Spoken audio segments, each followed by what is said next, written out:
Okay, so the session is now being recorded.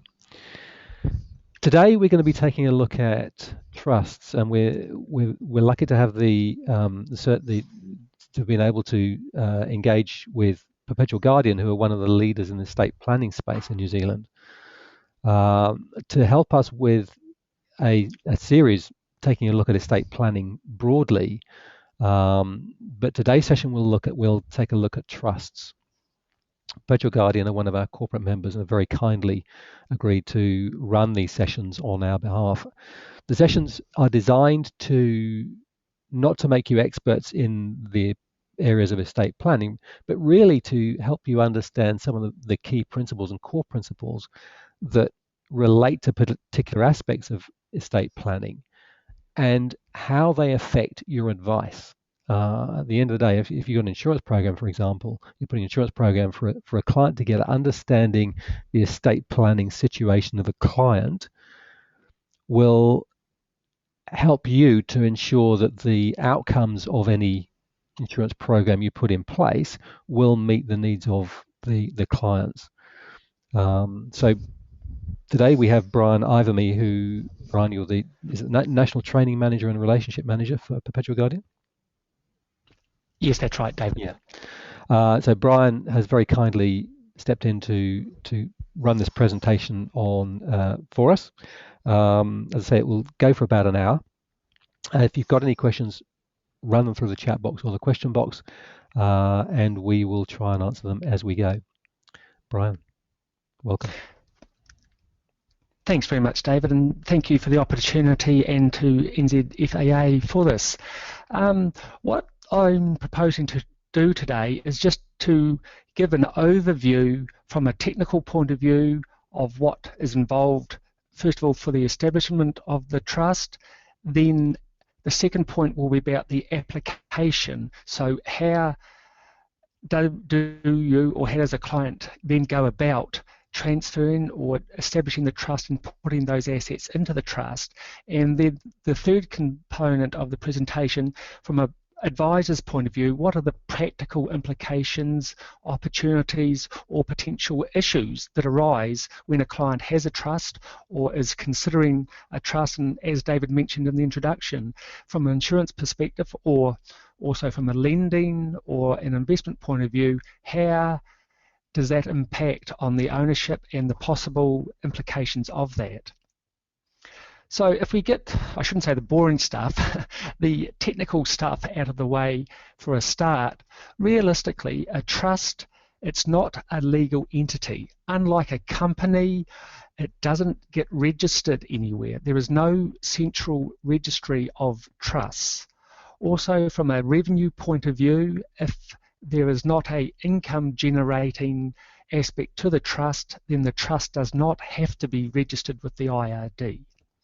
So what it is, it's a legal arrangement where an individual, who we call the settlor, decides that for reasons that have been researched or that they have gone through, deem it appropriate to transfer the assets from their name to the trustees for the benefit of a third party, the beneficiary. So it's a triangle in that you've got the settlor, the person that creates the trust, the trustee, the individual or the corporate body that becomes the legal owner of those assets. And I'll talk later about the importance of having the assets transferred into the trust, because if it's not done properly, then potentially there are risks associated with that. And then you have the beneficiaries. They are the people who benefit or have the right to be considered. And it's important that beneficiaries and their rights are clarified. And again, I'll talk about this in more detail in the presentation. And then obviously in all of this, there is then the assets that are transferred into the trust.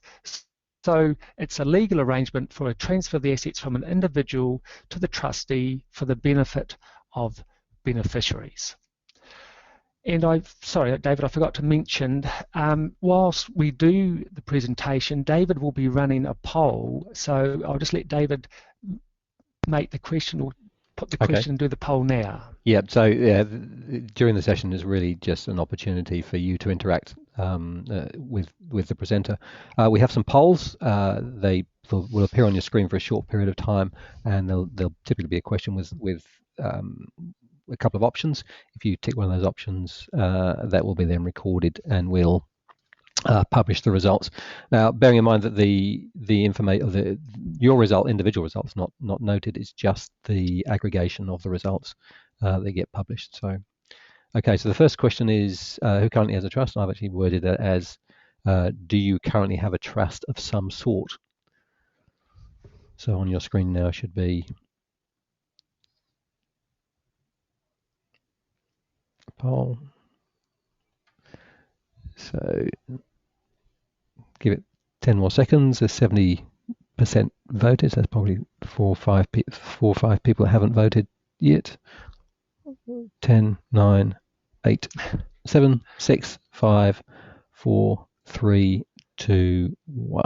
Okay, so Brian, the results of that, let me just share the results. I'm not sure if you can see that on your screen, Brian. The results are 60% of those that responded, which was about 24, 25 of them, said yes, and 40% said no. Okay. Does that look typical?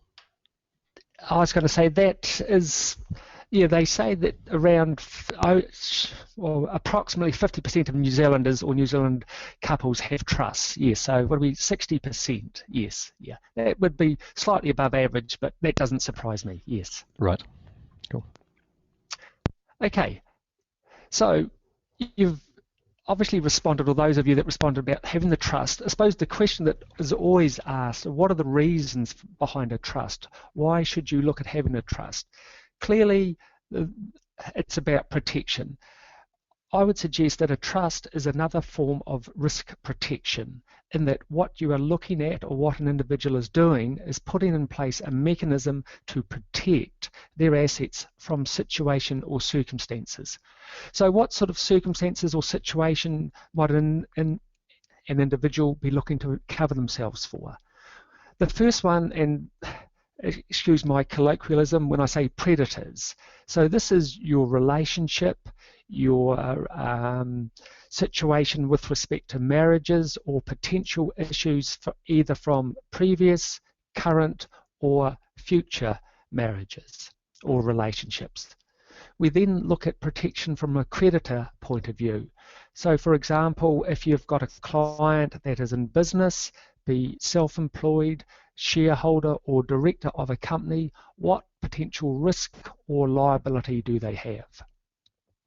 You then look at the next scenario of the relationships, the divorce, remarriage, de facto. I'll talk later on in the presentation about the Property Relationship Act and the implication that that has, but certainly if you or have clients that are in any of those categories, then the question of trust is appropriate to raise with them. I'm finding a lot of clients at the moment are concerned about inheritances and the impact that those inheritances will have for their children and the relationships or business situations that they may be in. So again, the theme, it's about protection. And of course, you've got your business clients and any potential business liabilities. From an estate planning point of view, as you're probably aware, there are three pieces of legislation under which a will can be contested, whereas a trust cannot be contested unless it was set up deliberately to avoid creditors or deliberately to avoid a potential claim under the Property Relationship Act. So people are concerned on that point. The other estate planning, or the philosophy behind the trust, is to ensure that the assets do go to the right people at the right time. Again, going back to the will, under legislation, a person is entitled to inherit when they are 20. However, that individual may or may not be capable, or a parent is concerned that there may be a spendthrift or a child that has issues. So if they want to protect that inheritance for that child, then again, the trust is an appropriate vehicle to consider. Guards, against unwanted claims on an estate. For example, if there were children from previous relationships, or there were potential issues which may come out of the woodwork, then by having the asset in the trust and not in the individual name, then there's that protection. Also, any inheritances that an individual may be expecting or believe may be coming their way. If a shell trust was set up and that individual then nominated or directed the will maker to transfer that person's share of that estate to the trust and not to the individual, then there is that protection, and that immediately it goes into the trust. It doesn't go into the individual's name, therefore avoids any potential claim of relationship property or any risk from a business perspective if there's a business potential liability down the track. From income planning point of view, although trusts are never about tax, and whenever we deal with clients, we never say that a trust should be set up for tax advantages. However, there is the ability for trustees to allocate income between beneficiaries and maximise or to gain the best possible tax advantage. So there's interesting cases recently in that, hasn't there, Brian? I think there was a medical consultant down in Christchurch who was trying to use a trust to yes, use a trust for the purposes of avoiding tax. Was that right? That's right. That was the dentist case whereby the company, now just trying to think how it worked, the income that was paid to the dentist wasn't deemed to be a fair market income, and it was held that that was a tax avoidance situation, and that the income that was paid by the trust to him wasn't what he would have otherwise have received if he had been operating in the business itself as an individual. I think from memory the trust paid him an income of about 70 or 80,000, whereas a dentist realistically could expect anything sort of 170 to 200,000 as an income. Yes. Yeah. From an education point of view, if the trust has an income generating asset, say for example there's an investment portfolio of $1 million in that trust. If the trust allocates that income to a beneficiary who is over the age of 16, then that beneficiary, when they do or complete their tax return, that net income is taxed at their nominal tax rate. So for example, the trust would receive the income from the investment, pay tax at 33 because that's the trustee's tax rate, then allocate that income to the beneficiary who may be on the lower tax rate by way of payment of university fees, for example. They're on, now David you might have to correct me, the lowest tax rate 12.5 I think it is from memory. I think it's 10.5 actually. 10.5, sorry.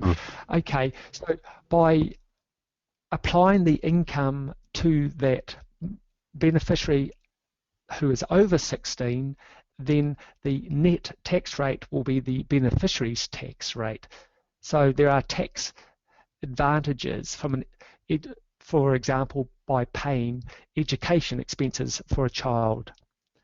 That 16 years, and why I dwell on 16, because the legislation says that if you distribute income to beneficiaries under 16, then it's at a flat tax rate of 33. However, the discretion for trustees to allocate to beneficiaries over 16 would then mean that those beneficiaries over 16 can then declare that income and it's taxed at their discretionary rate.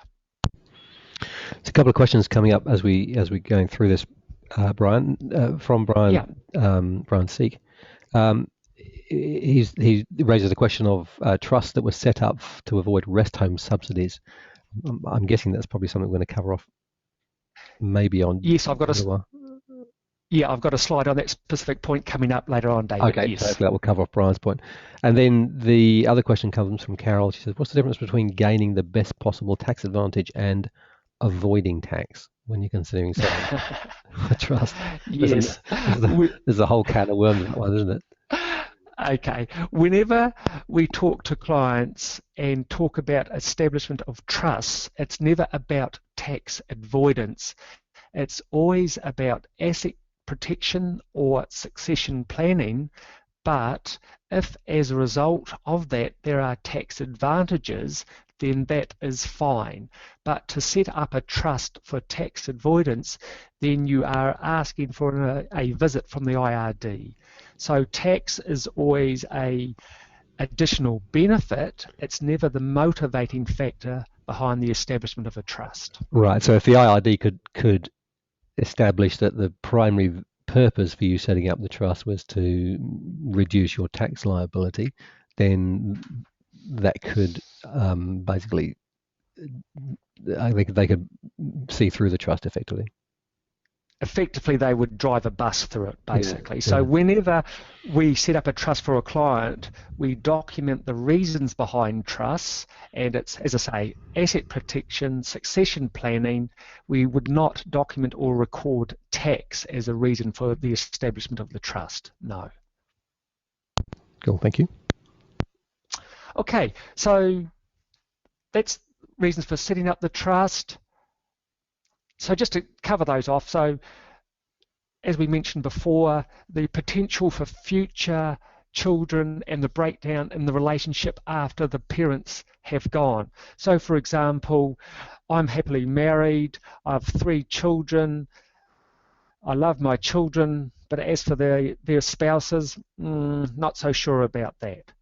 So if I don't have a trust, and under my will I leave my estate to my 3 children, then I am potentially creating a risk or an opportunity that they may lose that inheritance on the basis that they receive $1 million from my estate.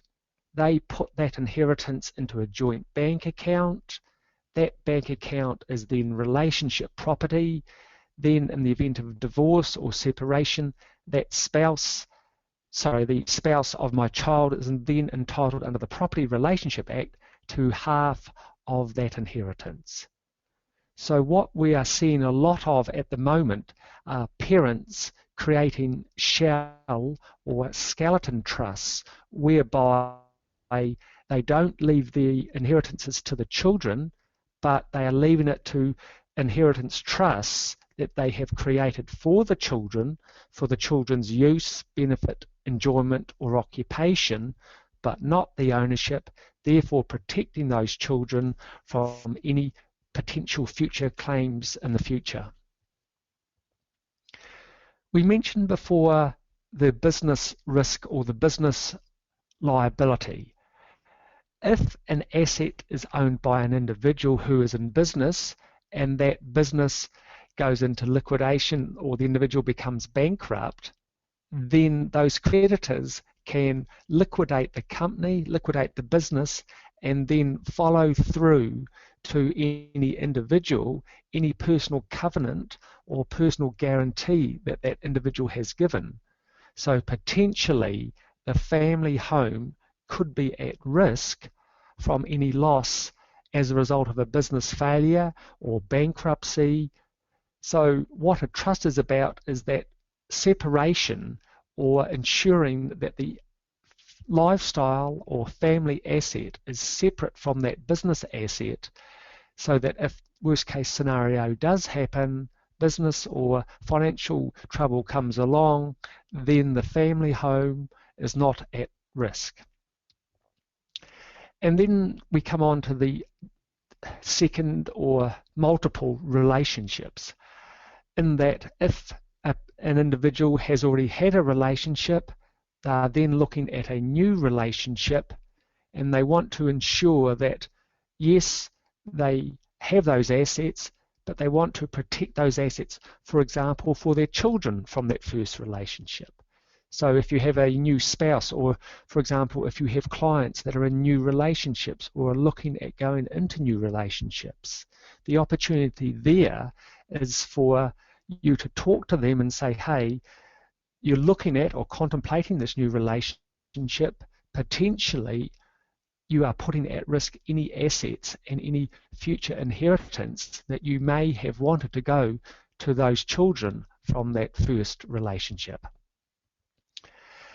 So that sort of covers those 2 points. I've sort of covered that in one. And then we also have people who are philanthropic, who want to look at supporting charities or looking at potentially endowments or benefiting society.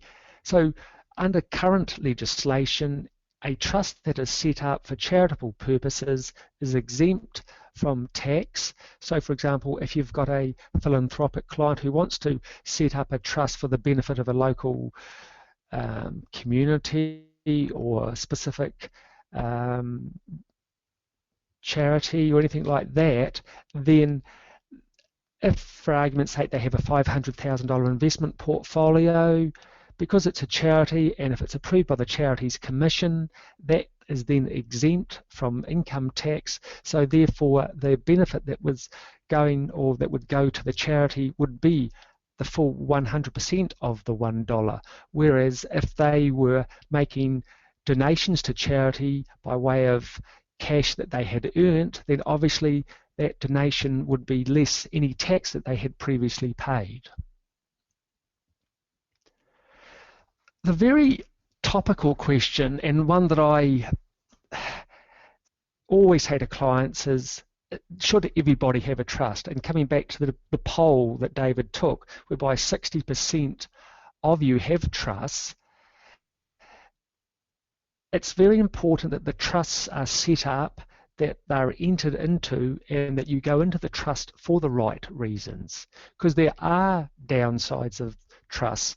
And I think as an industry, we need to take responsibility for the, I shouldn't say deluge or epidemic, but the huge number of trusts.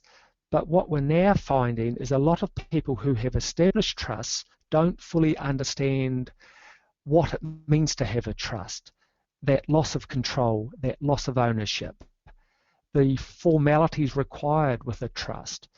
And I'll talk shortly about the transfer processes, but often we have clients come along to us and say, oh, by the way, I've just sold the property. Well, sorry, it's not your property to sell. It's the trust's property. The trustees have to make that decision whether it's appropriate to sell the property. Or, for example, they come along and say, oh, I want some money out of my portfolio. Well, again, sorry, it's not your portfolio, it is the trust portfolio. So there is the need for a client or for individuals to fully understand that the downside of a trust is that loss of control, is that loss of ownership. And it's very topical, and I just mentioned to David before we came on that in the Herald this morning there has been a case reported, the Clayton case, and David will arrange to have this available, or the link available, whereby an individual, sorry David. No, that's okay. There's a bit of noise in the background here, sorry. Whereby the case, the background of the case is Mr. Clayton in Rotorua, a very successful sawmilling business, approximately $28 million worth of assets. Those assets were held by various companies and trusts. Unfortunately, under one of the trusts, he had the power to appoint and remove beneficiaries. So effectively, he was in control over who was likely to benefit from that trust. The court has now ruled, and I'll quickly find the decision where it says that effectively that was Mr. Clayton having the property, therefore it is relationship property, therefore it has been ruled that his wife, well, that it is relationship property, therefore she has a claim under the Property Relationship Act to those assets in the trust. So I think the message here is that trusts come with a cost, and that is the acceptance that those assets are no longer the individuals, and that the trustees have the control of those assets, and if they don't control those properly, or that if they treat or let one trustee treat those as their own assets, then the whole thing could potentially be unwound.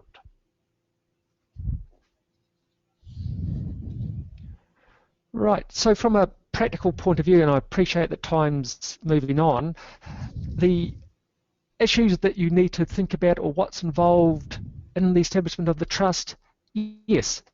Is a trust right for the individual, or is it right for a client? What are the benefits? What are the risks? You know, I often say to clients when they're looking at setting up a trust, it's a sleep test. How comfortable do you sleep at night knowing the ownership of your assets? What would happen to those assets if anything went wrong either to you or your children? And are you comfortable with that situation? So why do you need the trust? The next thing to establish is what assets will go into the trust. Do you put all your assets in? Do you retain some insurances in your name, some in the trust? Investment portfolios, are they held by the trust? Are they held by the individual? You then need to look at or consider who the beneficiaries will be, who the trustees will be, what terms or conditions, how long do you want the trust to go for, what is your overall direction, what's your philosophy, what do you want the trust to achieve?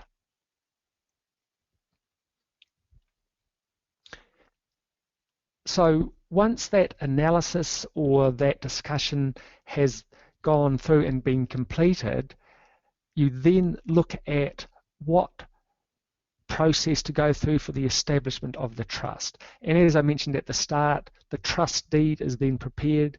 That is effectively the rules or the governing document that then enables the trustees to deal with the assets that are in the trust and to cover any potential future assets, the management of those assets, the investment of those assets. That's the founding document, the trust deed. Often I say, and excuse my childish-like terminology, but it's the Bob the Builder document.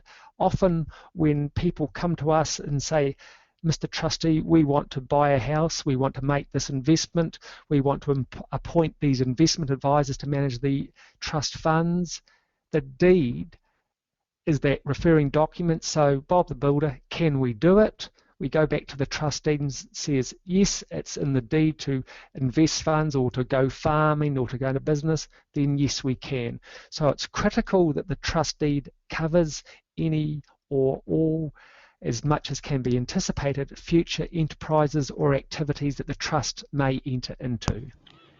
What if a trust is silent in that regard, Brian? You are then reliant on the legislation. So you then need to go back to, you've got me thinking off the top of my head, David, it would be the Trustee Act and the Administration Act, which governs what trustees can and can't do. So there'll be a whole lot of stuff around prudence and stuff like that, wouldn't there?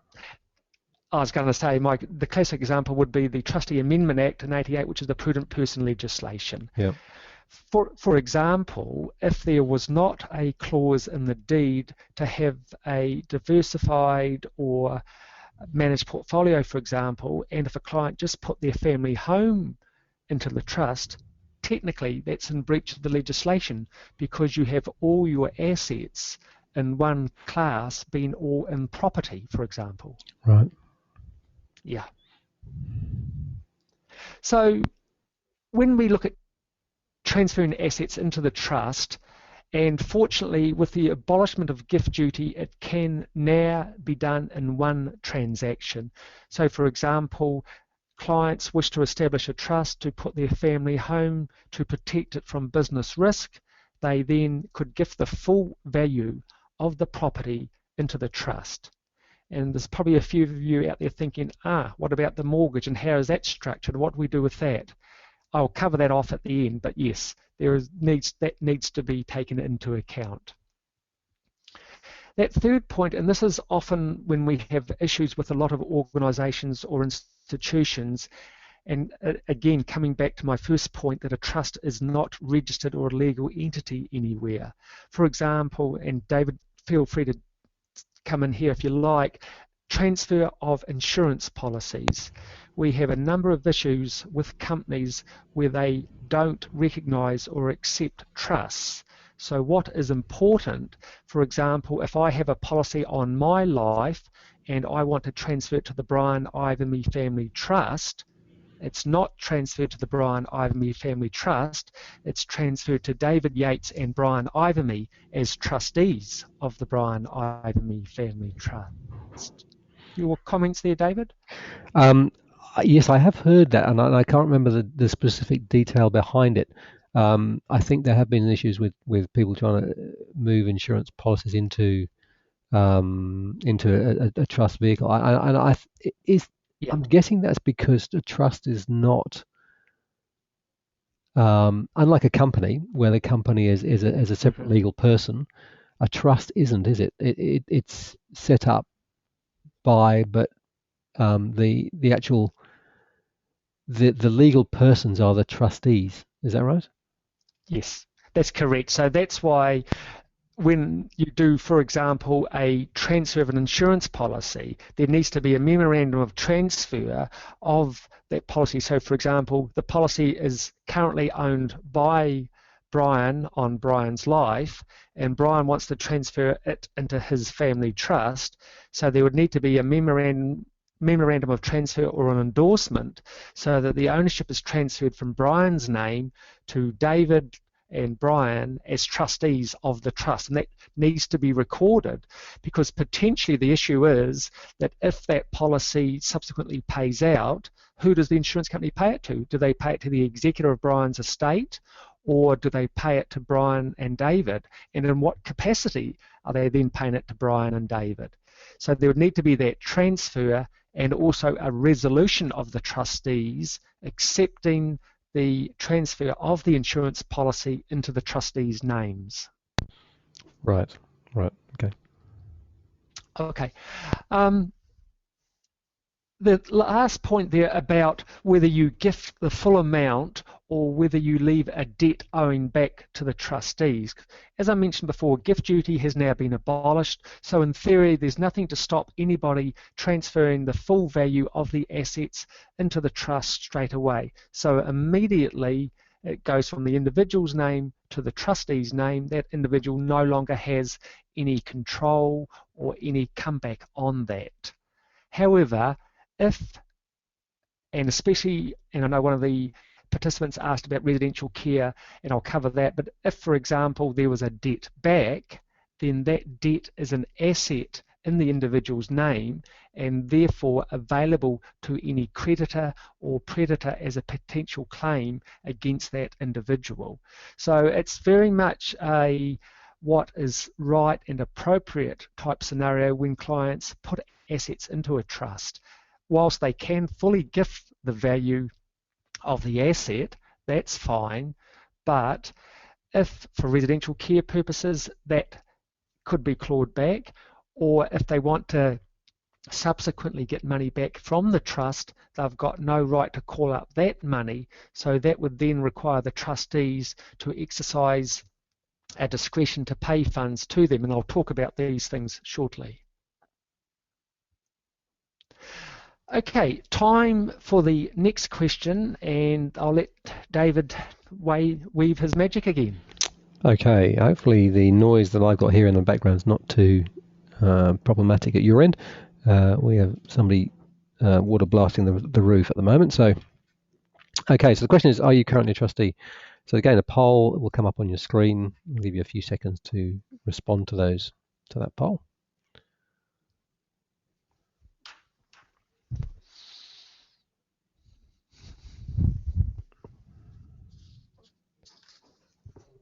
Okay, give a countdown to 10. There's a fewer people have voted this time.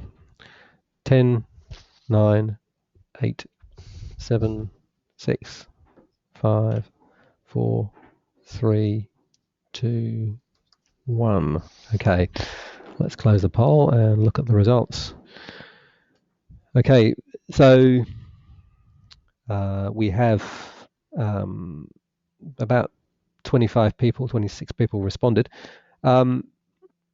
So, are you a trustee of a trust? 50% said yes, I am a trustee of my own trust. 32% said yes, I'm a trustee of somebody else's trust. And 41% said no. Okay, that is very interesting. Disclosure time for Brian here.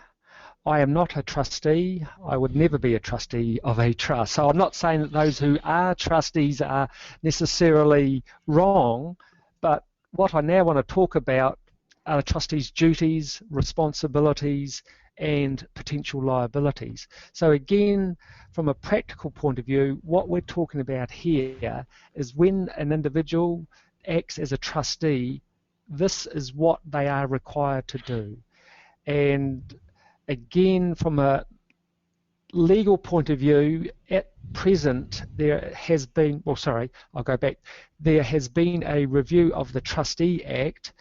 The Law Commission completed this about 2 years ago.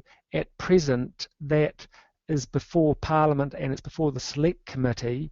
And what they are proposing to do is to or to abolish the Trustee Act and put in place a new Trust Act. And essentially what that is saying, or what that will mean, is that there's going to be a greater accountability, scrutiny, and liability on trustees. So at the moment, trustees have to know what they're doing, basically. At the end of the day, a trustee is personally liable. The classic case is the Mulligan case back in 1996, which from an investment advisor's point of view, you're probably all familiar with, but effectively it was the non-diversification of investments. A farm was sold, the funds were put on term deposit, the life tenant who got the income was very happy, but when she died about 15 or 20 years later, the residuary or the people who got the capital were not impressed when the $1 million that was available in 1996, it was still worth $1 million, but inflation had eroded it to the effect that it was about $200,000 or $300,000 in real value. What the court held, I should say, was that the trustees weren't prudent in the investment and management of those funds. They put it on term deposit. They were held to be personally liable. So, wow, I wasn't aware of that case actually, Brian.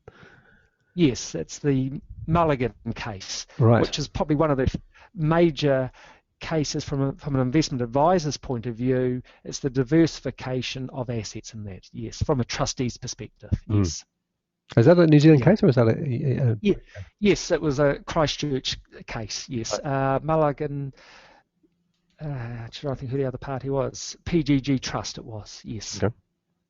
Yeah, but if you want it, I can give you some more information about that, David, as well. Yes. Thank you. That'd be great. Yeah. So what we're saying is that trustees have to act prudently. They have to act fairly and impartially.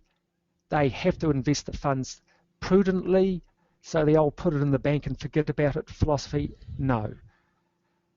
If there are 2 or more trustees, and on the basis that the deed says so, then they all have to act unanimously. Therefore, they all have to agree. Therefore, they all have to be involved in the decision-making process. Ignorance is no defence. So, for example, and again, I can unfortunately quote my sister, even though I love her, I still think she's stupid. She acts as trustee of her sister-in-law's trust. She blindly signs documents that her sister-in-law gives her to sign with respect to the trust. At the end of the day, she will be personally liable for her actions as a trustee. So trustees can't delegate their duties.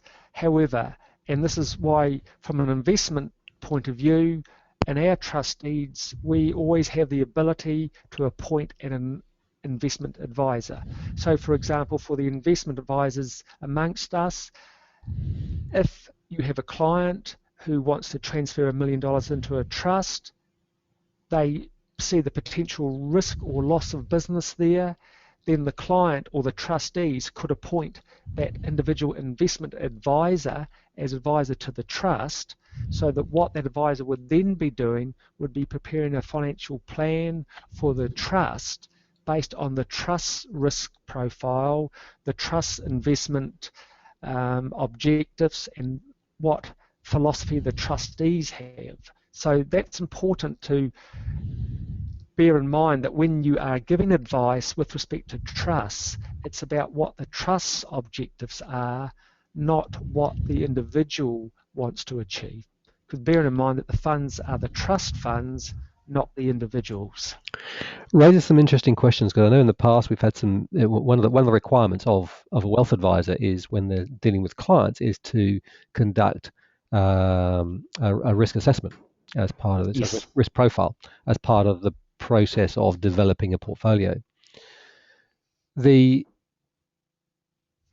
difficulty arises obviously, if the trust is explicit in terms of objectives for the investment, obviously that would influence the risk profile. But the tools that are typically used are questions about how do you respond to risk? What do you think? What are your perspectives on potential loss of the portfolio? What are your how would you respond if your portfolio went down 20%? It's questions around that, but they're targeted towards the individual rather than the vehicle of a trust, if that makes sense. Yes, and that's a classic situation, because I actually had that yesterday, David, when I was with a client who was looking at putting money into a trust. So what we had was a meeting of the trustees, which comprised the professional trustee plus the two individuals. So when the individuals were completing that risk assessment, it's in their capacity as trustees. Right. So you've got two separate. They sort of need to put aside their own perspective and put on their trustee hat and look at it from that perspective. Yes, exactly. Right. You need to be, or the individuals need to be aware that they do have two hats, and they need to know which hat they are wearing whenever they are making a decision or completing any, like, for example, risk analysis, those sorts of things in that. Yes. Cool. Yes. Yep. So, yeah, it's a very, I could talk all day, sorry, David, but yeah, it's very interesting. Yes. Yeah. Okay, so continuing with the trustees' duties. They've got the responsibility not to profit from the appointment, so they can't charge for their services unless there is a specific clause in the deed enabling them to do that. They have to avoid any conflict of interest.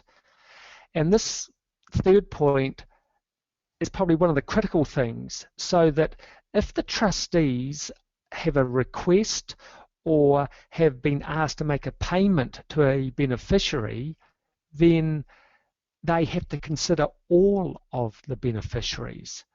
So this is, again, going back to my previous comment about people wanting just to take money out of the trust. They come along to the trust and say, okay, I need $10,000, please give me $10,000. The trustees can't just say, yep, here's $10,000. The process and procedure that a trustee would have to go through is to consider that application, but also to consider the circumstance or situation of the other beneficiaries of the trust. Because bearing in mind that all beneficiaries have a right to be considered. They don't have a right to payment, but a trustee's responsibility is to consider all of the beneficiaries, and then based on that they could make a payment to one, but the process that they go through in making that decision has to encompass a overall perspective of the beneficiary of the trust and the beneficiaries within the trust before they make a decision to make a payment to one beneficiary. The other 2 points, beneficiaries are entitled to accounts. So the trustee should be providing the beneficiaries with the accounts. And again, this was reinforced with the Law Commission review, in that what they are heading towards, or where the trust landscape is changing, is that gone will be the days where Dad set up a trust, he didn't want anybody to know about it, it was his domain, he would tell beneficiaries if or what he wanted them to know. We're now moving into a different world whereby beneficiaries will have the right, will have the entitlement to this documentation and information. And that final point, they can be held to account both financially and personally liable when or if a trust was challenged. And again, going back to that Mulligan case, and there are numerous other cases that are now coming before the courts. And again, this Clayton case will be an example of it as well. And so the trustees have a personal liability when they take on that role and responsibility.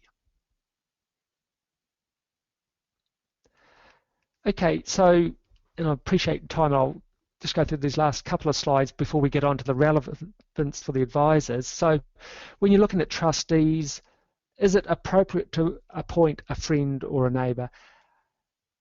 Would you be happy that potentially they are taking on a risk and liability for acting as your trustee? Do they know your situation? How complex or detailed is this trust going to be? You know, what will they be required to do? You know, will they be prepared to take that risk? Are they capable, and can they act objectively?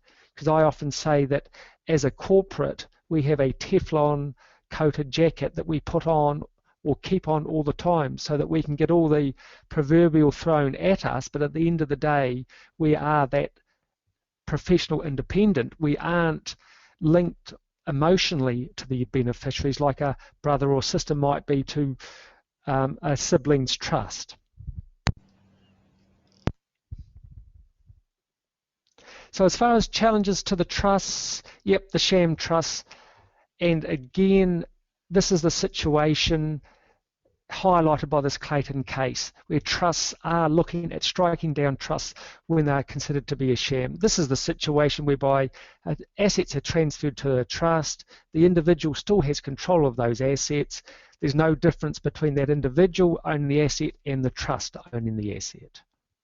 So a sham, that's the situation of that individual still having control, still calling the shots, but the trust was set up, but there was no genuine intention, or that intention was there, but it's been lost over a period of time. So trustees need to be on their game. They need to ensure that decisions are recorded by way of resolution or minutes. All trustees have to be involved and agree to decisions when there are more than one, and there needs to be the annual meeting or the review of the investment portfolio. I would suggest that as a minimum, trustees should have a formal written report from an investment advisor of the trust portfolio on a 6-monthly basis. There are a couple of questions raised earlier about residential care subsidy. And a simple answer, no. I've attended a couple of presentations from MSD, which is Ministry of Social Development, where the solicitor spoke on this topic of rest home subsidies and the eligibility for subsidies if a client or if an individual has put assets into a trust. In broad, well, sorry, I shouldn't say broad, in blunt terms, the solicitor started the presentation with no, no, no, which effectively says that if you've got a trust, don't rely on eligibility or expecting to receive a subsidy from Ministry of Social Development. Under current criteria, you can make gifts of $6,000 in 5 years prior to application, or $27,000 per couple in the previous 5 years. However, I have had a case that I have dealt with where I had a client who set up a trust in 1998. Unfortunately, he went into care in 2010. They have gone back and said that because that client divested himself of an investment portfolio, because part of the assets that went into the trust was an investment portfolio plus the family home, they have claimed that he has divested himself of those assets, therefore they're going to be clawed back into his estate or into his assets for asset testing purposes. Legally, we argued with them and said, no, he doesn't have a right to those assets. He's a discretionary beneficiary. The only right he has is a right to be considered. They said no. So ultimately, we would have had to have gone to the court. We were talking about an estate of about $500,000. The process, the time, and the legal and cost involved would not have warranted it. So in a nutshell, rest home subsidies and trusts, simple answer, no. It's an interesting one, because if you look at a large number of family trusts would have been set up predominantly for that purpose under advice. That's correct, David. And a lot of clients that I'm seeing at the moment are unwinding trusts because of the exemptions that are currently available under the rest home subsidy criteria anyway. So, yeah, and again, it's a slight on the trust practitioners and the trust industry. And yeah, as an industry, we have let a lot of clients down, David. I agree. Yeah, yes. Interesting. Yeah. The other topical point is the Property Relationship Act and the transfer of assets into that to protect from any relationship. So if I'm in a relationship, and excuse my sense of humour, David, you and I are now partners, even though you didn't realise this.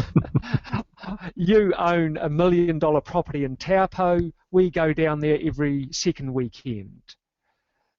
For whatever reason, we split up. You are aware of the potential split, so you put that property into the trust. I then turn around and say, no, that's not fair.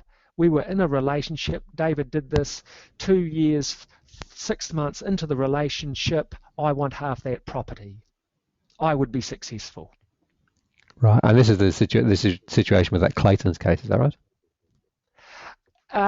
Yes, it is to a degree, but the court has ruled that the Clayton situation, whilst the trust was held to be valid, it was held that he still had the power or the control over who got to benefit from the assets. So therefore, those assets were his. So therefore, they were a relationship property. Therefore, it will be a split 50-50. Yes. Right. Yeah. Okay. So effectively, if you're looking at relationships, before the relationship starts or early days, that's when the trust should come into play. Okay, and are we okay for time, David, if I go for another 5 or 10 minutes? Yes, we should be okay. If we can sort of try and wrap up by about 11:05, that would be great. Yeah. Yep, good as gold. Okay, so from a practical point of view, and I know we've talked about insurances briefly already, but insurance policies going into trusts and the issues or the overall question of ownership of insurances.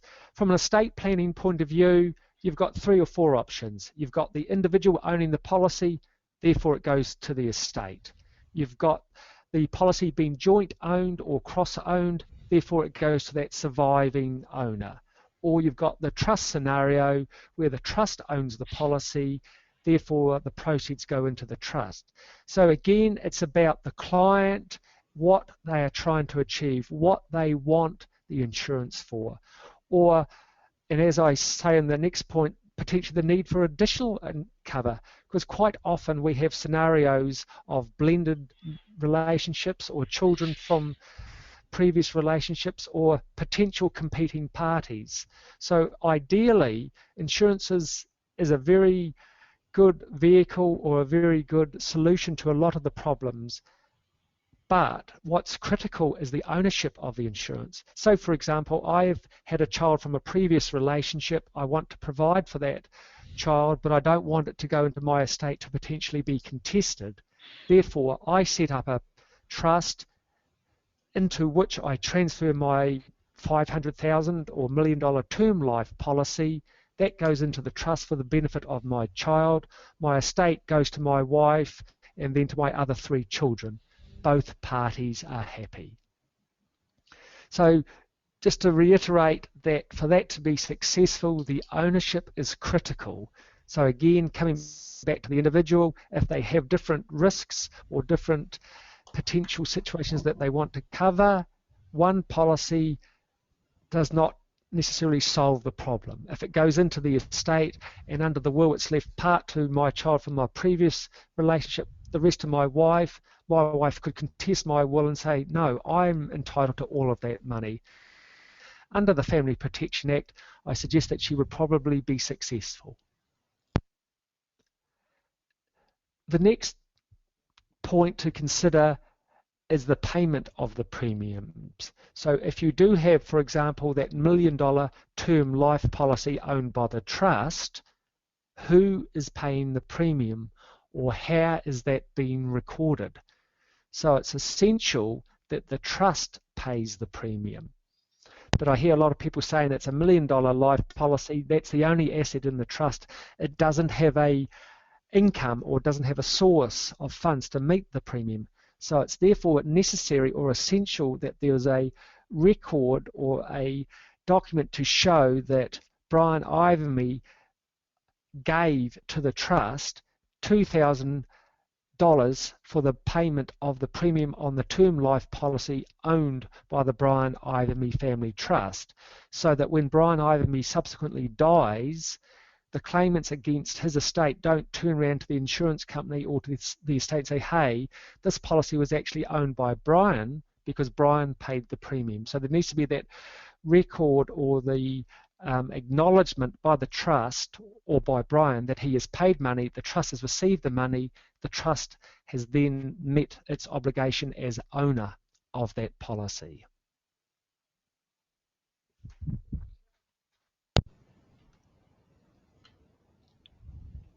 Well, moving on to... Just got one question on that, Brian. Carol has asked, what happens if an asset that is not listed in the trust deed is transferred into a trust? For example, an insurance policy is transferred to the trustees, but insurance policies are not mentioned in the trust deed as being a suitable asset.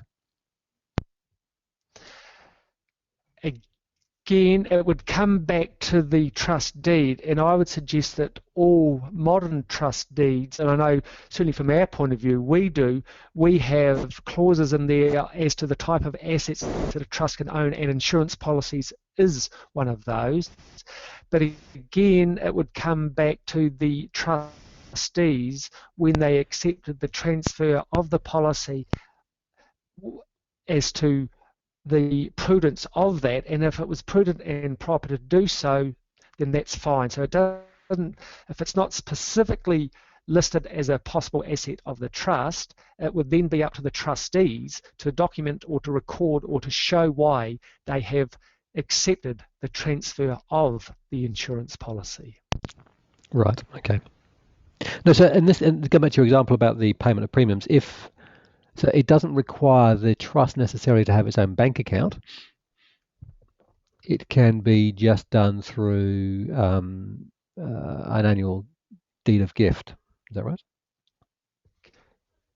Correct. So that Brian, as the payer of the insurance premium on behalf of the trust, would make a gift of that amount equivalent to the premium that was due. Yes, so there's a record of a gift from Brian to the trust to meet the trust's liability as the owner of the policy. Cool, thank you.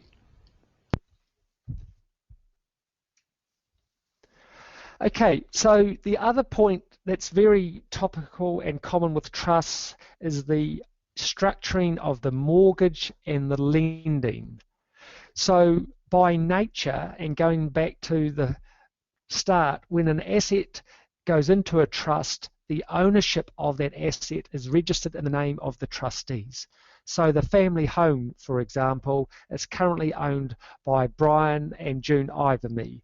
We then transfer that asset to the trust.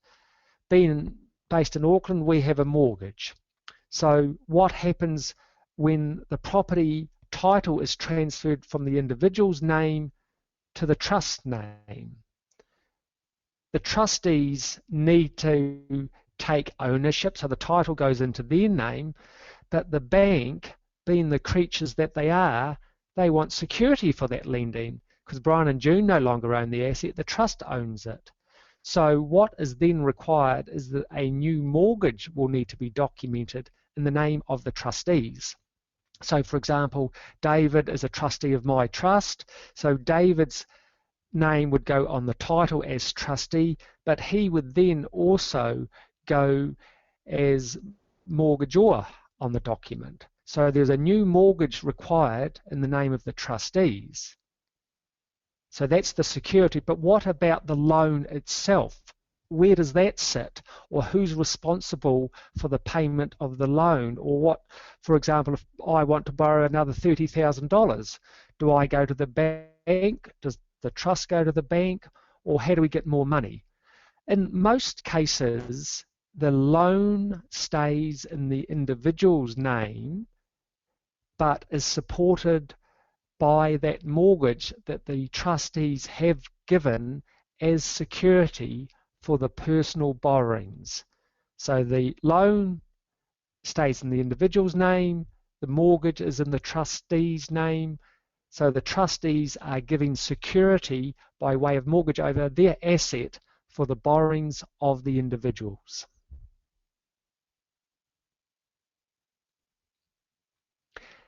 In that situation, if I want to borrow additional money, or the payment of the loan is my personal responsibility, or I go along to the bank and say, hey, I need an additional $50,000, then the loan agreement is between the bank and the individual. Sometimes the banks, and depending on which institution it is, may need an additional documentation by the trustees, but they already have the mortgage as security for the loan in place. The other thing to be aware of is the liability of the trustees under the mortgage. So again, going back to my scenario, if David is a trustee of my trust, if there is a default by Brian and June as individuals, thank you, David, you're now paying my mortgage. Right. So there is the need for the trustee, if there is an independent or third-party trustee, for their liability to be limited to the assets of the trust. So it's critical that when any lending is done, and if there are individuals acting as trustees who are not the borrowers, then their liability, or there should be a clause in the loan that any liability of in the mortgage, that any liability of the trustees is limited to the assets of the trust. Right. Okay. Investments and savings. Often we get asked, what funds do we put into a trust? Or we've got X number of dollars, we want to protect this money. It's a question of acceptance, and again, coming back to my previous points about the cost being that loss of ownership, that loss of control. So that if money goes into the trust, and as we've mentioned before, the investment, there's a different perspective, there's a different objective, that money belongs to the trust, therefore the individual can't just call on it, can't go along to the hole in the wall on a Friday night and withdraw the money. So I always say to clients when they're considering trusts and placing investment funds in trusts, keep in the individual's name those funds that they want to be able to use, or as I've put on the presentation, play with, keep those in the individual's name, and then put into the trust those investments or funds that they are looking to protect, or that are the long term, for example, the retirement fund, or those funds that they want to use in 20, 30 years time, and that. Because at the end of the day, the trust funds are not funds for the individual to access if and when they want to. It's a question of going through the trustees, applying to the trustees for funds, and effectively putting your case to the trustee. So, how would the client feel about having to come along to the trustee to say, please, Mr. Trustee, can I have some money? So it's important then when clients, or when you are dealing with clients that have funds that are looking at trusts, that they accept or are aware that yes, the trust is there. They can have use or benefit from those funds, but it's not a bank account for them to deal with or to dip into when or if they want to. And that last point, if clients are looking at putting into trust cash, they accept that the capital growth or the appreciation will be protected, but they want to have access to the funds. What we could do, and I've got a case that I'm doing at the moment, whereby the individual has put money into the trust, they have gifted 50% of it, but have retained or taken back a debt for the remaining 50%. So what that means is that when or if they need funds, they can come along to the trustee and say, Mr. Trustee, you owe me X number of dollars. I want you to repay Y amount now. Please give it to me. So the trustees will have to do that. They're not exercising a discretion or a right. All they are doing is repaying debt that they owe to the individual.